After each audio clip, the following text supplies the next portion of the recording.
Update মডেলের একটা stroller. Update model. এই ট্রলিটা দেখতে যেমন সুন্দর, গর্জিয়াস ওরকম এটা ফ্যাসিলিটিস আছে। আচ্ছা, তো ফ্যাসিলিটিসটা আপনাকে আগে মনোযোগ দিয়ে শুনতে হবে।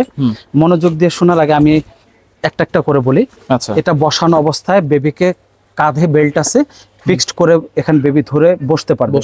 আচ্ছা, তারপরে হচ্ছে এটা পুরোটাই কিন্তু নেটিং সিস্টেম। আচ্ছা, বেবির পিঠ যাতে না ঘামে। আচ্ছা, বাবু যদি শিশু করে দেয় এখানে কিন্তু এটা পুরোটা ভিজলে কোনো সমস্যা নেই, কারণ এটা প্লাস্টিকের চলে যাবে। হ্যাঁ, আপনি পুরোটা পানিতে ভিজিয়ে ওয়াশ করতে পারবেন, কোনো সমস্যা নেই। আচ্ছা, আচ্ছা, আচ্ছা, আর বেবি যদি এখানে বসে এয়ার পাসিং, বেবির পিঠ টিট কোনো কিছু ঘামবে না। এখন এটা আমি পাদানিটা তুলে দিলাম, 3 বছর পর্যন্ত এটার মধ্যে বেবিটা শুতে পারবে। 3 বছর। এরপরে হচ্ছে এখানে এক্সট্রা একটা বেড আছে বেবির আরামের জন্য। আচ্ছা, এক্সট্রা একটা কুশন আছে। আচ্ছা, আচ্ছা, শোয়ার সময় এটা দিয়ে দিবেন। তারপরে হচ্ছে এটা কিন্তু বেবি যদি আপনার হলো শীতের দিন অথবা গরমের দিন বা বৃষ্টির দিন যদি কোথাও নিয়ে যান, এভাবে পুরো পাটা হচ্ছে কাভারিং করা যাবে, পা কভার করা যাচ্ছে, পা কভার করা যাচ্ছে। এটা বৃষ্টির দিনে অথবা গরমের দিনে রৌদ্র লাগলো না, বেবি ঘুমায় আছে, হুডটা লাগিয়ে দিলেন, পাদা এটা কভার করে দিলেন। আচ্ছা, আচ্ছা, আচ্ছা, এরপরে হচ্ছে সাসপেনশন আছে। হ্যাঁ, সাসপেনশন সবকিছুই আছে।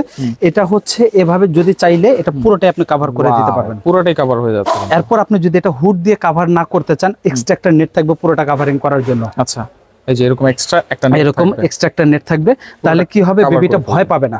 রাইট, ওপেন থাকবে, বেবিটা ভয় পাবে না, আলো বাতাস লাগবে। আচ্ছা, আচ্ছা।